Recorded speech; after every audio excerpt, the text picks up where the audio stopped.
owner and CEO. We are coming at you with another video. Today we're going to be talking about something that honestly is very satisfying to watch on YouTube, but there needs to be some education, some jewelry cleaning tips and care for your jewelry items. So stay tuned because I got a nice little video for you today. Thanks for watching, and don't forget to subscribe and go follow us on Instagram at TruGold LLC. Thank you. So this video is going to be a little bit different. It's more of like a video of education. I want to give y'all some tips on how to care for your jewelry, because when you're spending thousands of dollars, hundreds of dollars, what have you, you need to care for it. It's very important. I wouldn't want to spend $5,000 on a ring and then, by ignorance or by not knowing, accidentally mess something up, So here are some wonderful tips, because whether it's gold, diamonds, silver, wonderful heirloom jewelry, your jewelry deserves to shine and deserves to last for quite a long time. So some easy tips to remember when you're getting in the jewelry game and starting to wear jewelry, whether it's one piece or 500 pieces. So store them separately. Like, don't just have them all in a bag and all up in one area where they're all banging up against one another. You can have like one box and set them neatly in each one, like, in the box separately where they have their own little space. That's perfect. Get cases, that are lined.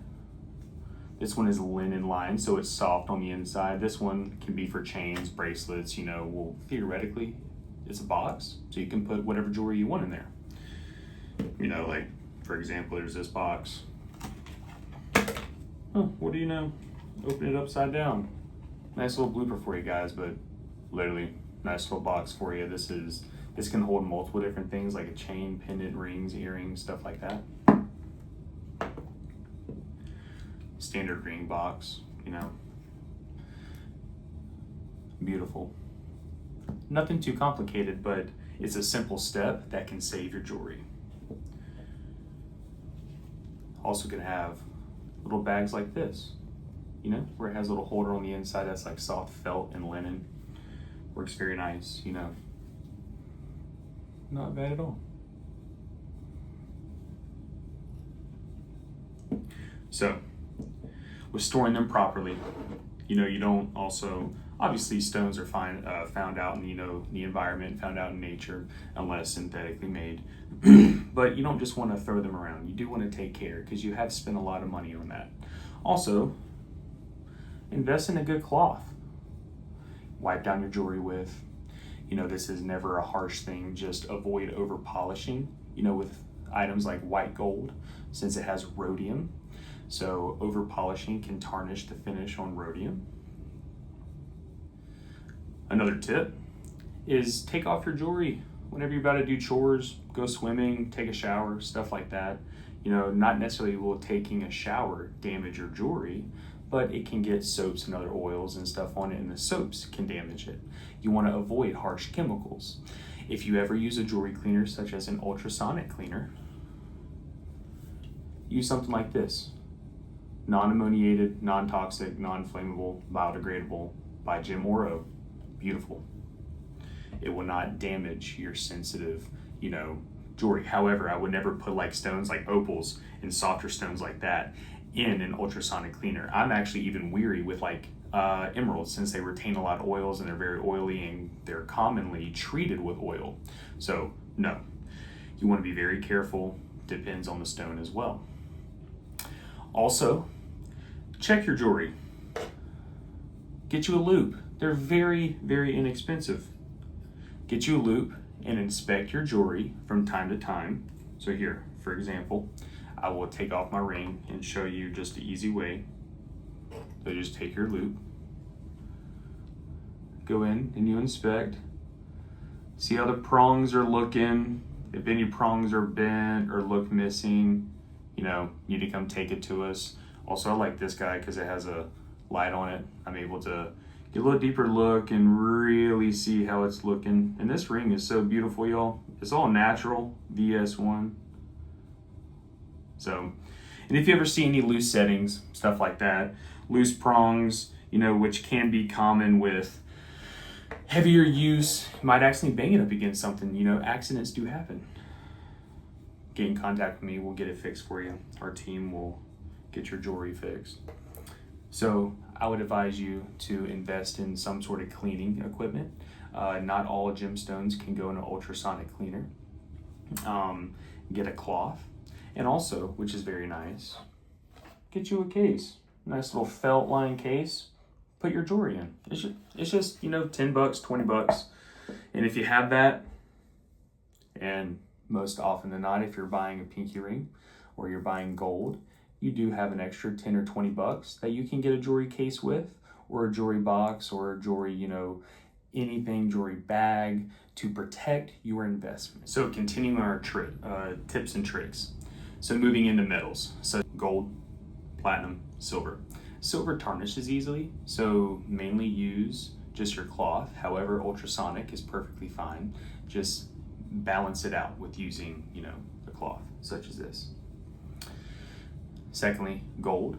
Gold is perfect to put in your ultrasonic cleaner. I highly recommend, I will show a cleaner in this video, because I know that as a standard consumer, for those of you who are watching, you may not have access or want to buy a big steamer cleaner or ultrasonic cleaner like how I have in my shop for jewelry.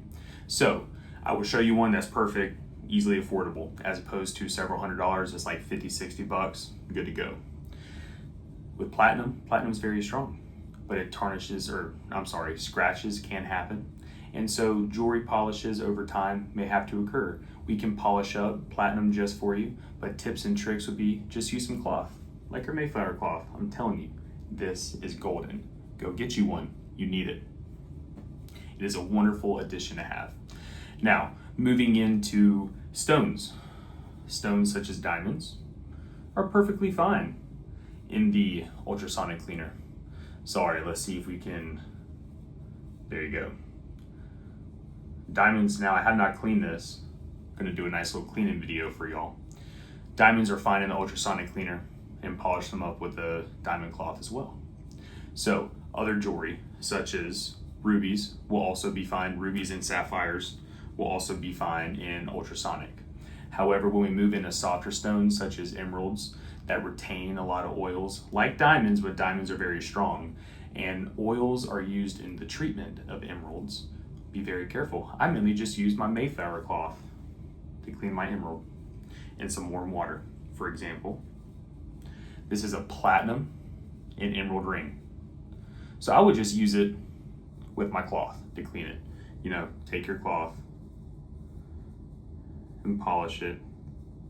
Nothing needs to be real crazy, and it will do just fine. But if you see more tarnishing over time and you don't feel like dealing with it, take it to your jeweler. But if you want the tips at home, then take some warm water, very, very like lukewarm, not hot at all, you know, and just lightly brush it onto the emerald and then polish it off. Or other stones such as topaz, tiger's eye, opal. Never put opals in ultrasonic, like ever, you know.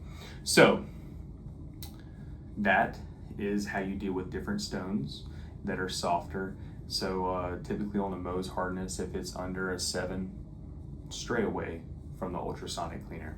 So, and typically only use cloths. Now, thank you for watching. These are some awesome tips that you can employ for your own collection to have your jewelry last longer and stay cleaner longer. Always inspect your jewelry, and if anything's messing up, hit up your jeweler. And I hope that y'all can come to me as your forever jeweler. Thank you for watching, and I hope you dig this new content. I love educating, because before you make a big purchase, you need to be educated. Whenever you buy a house, you always educate yourself. So why not, whenever you're spending 5, 10, 15,000, 25,000, 200 bucks on jewelry, be educated. Thank you for watching.